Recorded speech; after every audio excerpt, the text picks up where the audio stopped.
आज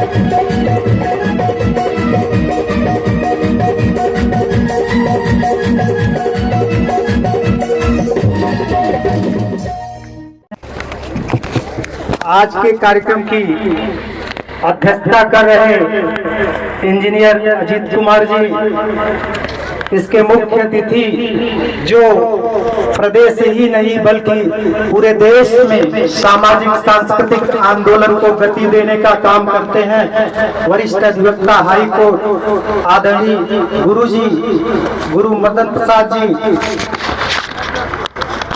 मंचासीन बीबीएस के संस्थापक आदरणीय जीएल सिंह जी, सौभाग्य हॉस्पिटल के निदेशक आदरणीय डॉक्टर अनिल कुमार जी, मैं आप सभी और जो सबसे पीछे सभी कलाकारों को सुन रहे हैं उनको भी नमो बुद्धाय जय भीम। और ये जो मिशन कलाकार हैं जो सिर्फ उत्तर प्रदेश ही नहीं बल्कि कई प्रदेशों से आए हुए हैं, जो राष्ट्रीय अंतर्राष्ट्रीय स्तर पर अपने गीतों के माध्यम से समाज को जगाने का काम करते हैं, मैं सबका हार्दिक अभिनंदन करते हुए साथियों मैं कहना चाहूंगा कि जो आज का विषय है सामाजिक सांस्कृतिक आंदोलन में कलाकारों की जो भूमिका है, तो जो कोई भी व्यक्ति जब सामाजिक आंदोलन या सांस्कृतिक आंदोलन की बात करता है तो उसके सामने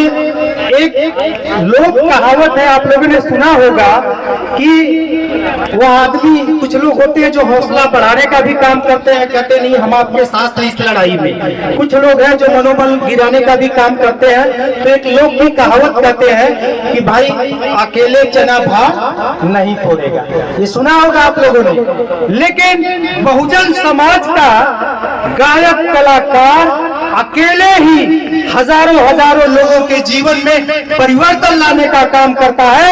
वह सिर्फ मनोरंजन के लिए नहीं गाता, वह समाज को जागरूक करने के लिए गाता है, समाज को संगठित करने के लिए गाता है, समाज को नई क्रांति की दिशा में ले जाने के लिए गाता है, बहुजन समाज की आजादी के लिए गाता है। साथियों, तो यह कलाकार वह कलाकार नहीं है जो मनोरंजन के लिए गाता है।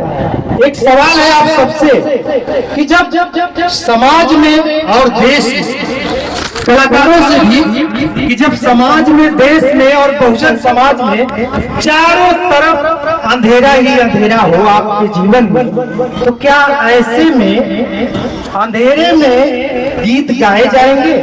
ये सवाल है। क्या उत्तर होगा? नहीं गाए जाएंगे। उत्तर होगा जर्मनी के एक बहुत बड़े इनकलाबी गीतकार हुए, उनका नाम है बर्टोल्ट ब्रेख्ट। उन्होंने एक गीत लिखा, अंधेरे में गीत गाए जाएंगे, अंधेरे में गीत गाए जाएंगे, अंधेरा दूर करने के लिए गीत गाए जाएंगे। साथियों, उन्होंने एक गीत लिखा हुआ है।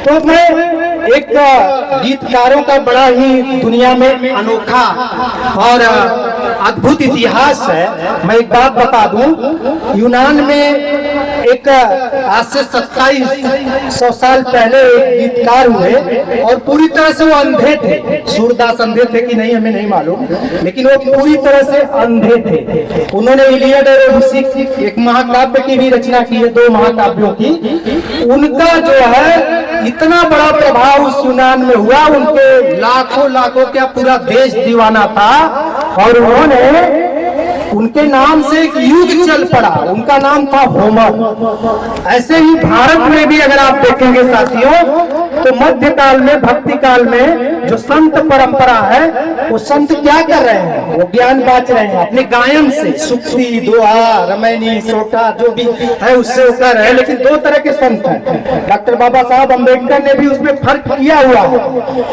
एक संत कह रहे हैं अपनी समाज में अपनी जातीय उच्चता को जो है बनाए रखने के लिए वो क्या गा रहे हैं? पूजहि विप्र सकल गुण हीना। वहीं पर गुरु संत शिरोमणि रविदास जी क्या कह रहे हैं? पूजिए चरण चंडाल के।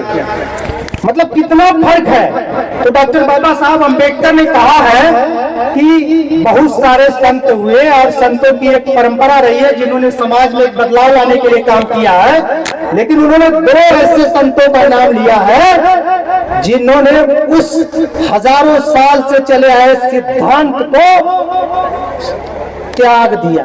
वो कौन संत है और सिद्धांत क्या है साथियों? सारे संतों ने कहा कि ईश्वर की नजर में सभी मनुष्य बराबर होने चाहिए, लेकिन इस बात को तो ऐसे संत हुए जिन्होंने नकार दिया। डॉक्टर बाबा साहब अम्बेडकर ने कहा है, वह कौन है? गुरु नानक और संत कबीर। इन्होंने क्या कहा कि ईश्वर की नजर में नहीं, मानव की नजर में मानव बराबर होने चाहिए साथियों।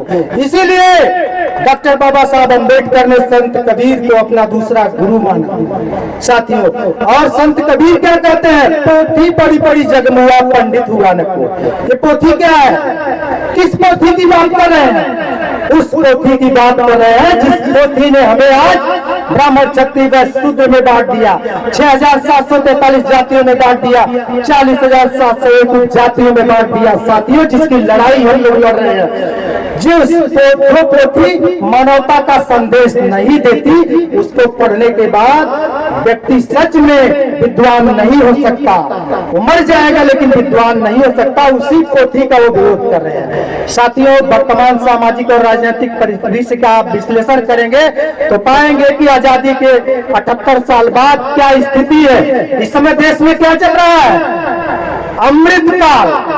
कुछ लोग अमृत पी भी रहे हैं और अमृत से नहा भी रहे हैं, लेकिन इसी अमृत काल में साथियों जितना बड़ा हमला हमारे संविधान पर, हमारे लोकतंत्र पर, हमारे आरक्षण पर, हमारी शिक्षा पर, हमारी नौकरी पर किया गया, आज तक इतना बड़ा हमला किसी चीज पर नहीं किया गया साथियों।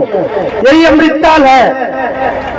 दो संकट है पूरी दुनिया पर, एक रोटी का संकट, भूख का संकट, जिसको भगवान बुद्ध ने भी कहा है ना कि भूख सबसे बड़ा रोग है, जब तक इसका इलाज नहीं होगा कुछ भी नहीं किया जा सकता। पूरी दुनिया लड़ रही है, अपने यहाँ 80 करोड़ लोग लड़ रहे हैं भूख से ना, रोटी से।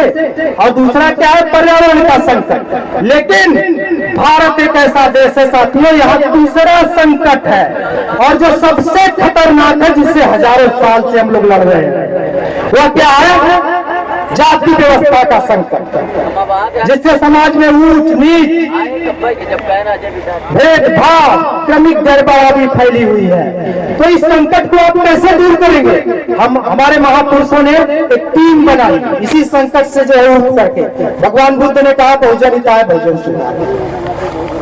बिहार लेनिन बाबू जगदेव प्रसाद कुशवाहा ने कहा क्या कि बाबा साहब का सपना ही जगदेव तुम्हारा नारा है, 100 में 90 शोषित है, 90 भाग हमारा है। यानी एक लकीर खींच दी और मानव कांसी राम साहब ने हिस्सेदारी और भागीदारी की बात की। वो तुम्हारा राज तुम्हारा नहीं चलेगा, एकदम उन्होंने भी एक लकीर बनाई, सामाजिक वर्गीकरण किया। इन लोगों ने सामाजिक वर्गीकरण किया, हमें बांटा, बटोगे तो कटोगे।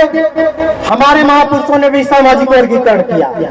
1585 की बात की, तो क्या 85 के लोग आज एकजुट हैं? साथियों एक सवाल है, अगर एकजुट होते तो किसी ने संसद में क्या कहा? अंबेडकर अंबेडकर अंबेडकर। आप समझ गए? पूरा देश सड़क पर उतरा था माफी मंगवाने के लिए। क्या अमित शाह ने माफी मांगी? तो हमारी ताकत कितनी है, हम कहाँ हैं? ये विचारणीय प्रश्न है साथियों, ये विचार करने का सवाल है। बहुत से लोग गलतफहमी में जी रहे हैं कि हमारे पास पैसा हो गया तो हम जो है आजाद हो गए, हमारे साथ जाति पात का भेदभाव नहीं होता, हम नौकरी में हो गए, IAS PCS हो गए, हम पुलिस बन गए तो हमारे साथ भेदभाव नहीं होगा। ऐसा नहीं है साथियों। एक ताजा उदाहरण है, दीवाना जी बिहार से आए हुए, इनके बिहार का ही उदाहरण है। इसी 26 जनवरी को जिस विधायक ने, गोपाल रविदास विधायक ने जो स्कूल बनवाया, उस स्कूल का उद्घाटन नहीं करने दिया गया कि वह छू देंगे तो क्या हो जाएगा? पवित्र हो जाएगा। उन्हें झंडा नहीं फहराने दिया गया। इसी 26 जनवरी को साथियों तो विधायक तो सबसे बड़ा, जिले का अगर कोई सबसे बड़ा पावरफुल आदमी होता है तो सांसद और विधायक होता है, जिसे जनता चुनती है। अब उसके साथ अगर इस तरह का व्यवहार किया जा रहा है तो क्या आप आजाद हैं? क्या आप आजादी में सांस ले रहे हैं? चिड़िया मारी गई, चिड़िया इसलिए नहीं मारी गई कि वो भूखी और नंगी थी, बल्कि इसलिए मारी गई कि वह चिड़िया थी। दलित मारा जा रहा है, दलित इसलिए नहीं मारा जा रहा कि वह जो है भूखा और नंगा है, बल्कि इसलिए मारा जा रहा है कि वह दलित है, वह ओबीसी है। इस बात को साथियों समझना होगा। हमें लड़ाई बिल्कुल आर पार की लड़नी होगी, तब जा करके आज समाज का विभाजन मनुस्मृति और संविधान के नाम पर हो रहा साथियों। एकदम आर पार की लड़ाई। जो संविधान को मानते हैं वो संविधान की बात करेंगे, संविधान का देश बनाएंगे। जो मनुस्मृति को मानते हैं संविधान मनुस्मृति की बात करेंगे। बिल्कुल आर पार की लड़ाई होने जा रही है साथियों। मैं अंतिम बात करूंगा कि रास्ता क्या है, क्या है रास्ता। किसी आदमी को बदलना है तो क्या बदलेंगे कि उसका सब कुछ बदल जाएगा। परम पूजनीय भंते जी जो देश विदेश के सारे उपासक हैं, उनके लिए आदरणीय और अनुकरणीय उन्होंने रास्ता बताया है शुरू में ही, अगर आप लोग गौर किए होंगे। वो रास्ता क्या है? मान लीजिए आपको बहुत सारा पैसा दे दिया जाए, आर्थिक परिवर्तन हो जाए, आपको जो है नौकरी मिल जाए, सारा कुछ हो जाए, तो क्या सब कुछ बदल जाएगा? किसी आदमी को बदलना है तो क्या बदलेंगे आप उसका? डॉक्टर बाबा साहब अम्बेडकर ने कहा हुआ, मैं समझ रहा हूँ समय बहुत थोड़ा, बस 2 मिनट। डॉक्टर बाबा साहब अम्बेडकर ने कहा है कि किसी इंसान को बदलना है तो उस इंसान के धर्म को बदल दीजिए। किसी समाज को बदलना है तो उस समाज के धर्म को बदल दीजिए। अगर किसी इंसान का धर्म नहीं बदला तो उसका कुछ भी नहीं बदला जा सकता। धर्म बदलने का अर्थ है मेरा नया जन्म हो रहा है। डॉक्टर बाबा साहब अम्बेडकर ने 14 अक्टूबर 1956 को कहा था कि मेरा नया जन्म हो रहा है, यानी मैं सारे जो है 22 प्रतिज्ञा ली उन्होंने और 10 लाख लोगों को दिलाया।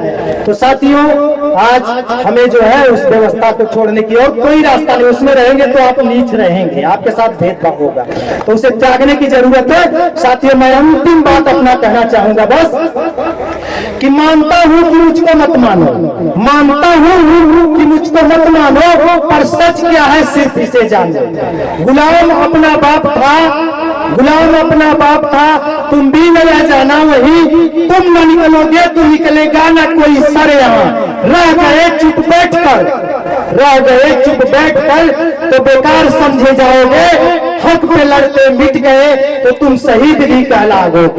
आ गया है वक्त उठिए, आ गया है वक्त उठिए, अब न सोचो बैठकर, हैरत में देखो है ये दुश्मन, ताकत तुम्हारी देखकर, ताकत तुम्हारी देखकर। साथियों मैं पुनः आप सबका हार्दिक अभिनंदन करते हुए मैं अपनी बात जो है यहीं पे समाप्त करूंगा और आप लोगों से कहना चाहूंगा इस पूरे भदोही जनपद में नहीं, आसपास के पूरे पूर्वांचल में यहाँ एक साथी है जो रात दिन वह काम कर रहे हैं। मैं देख रहा हूँ पूरे देश में भी कोई काम नहीं हो रहा। साथियों मैं प्रोफेसरों के बीच में जंतर मंतर पर नई शिक्षा नीति के खिलाफ मैंने बोला है बनारस से। मात्र मैं एक अकेले था और एक बीएचयू की लड़की थी इप्सिता, जो 25 दिसंबर को मनुस्मृति वाले केस में 13 छात्र बीएचयू के जेल में गए, 16 दिन बाद जमानत मिली। वो मेरी साथी है स्मिता अग्रवाल, वो दिल्ली की है, उसकी जमानत भी हो गई है। तो साथियों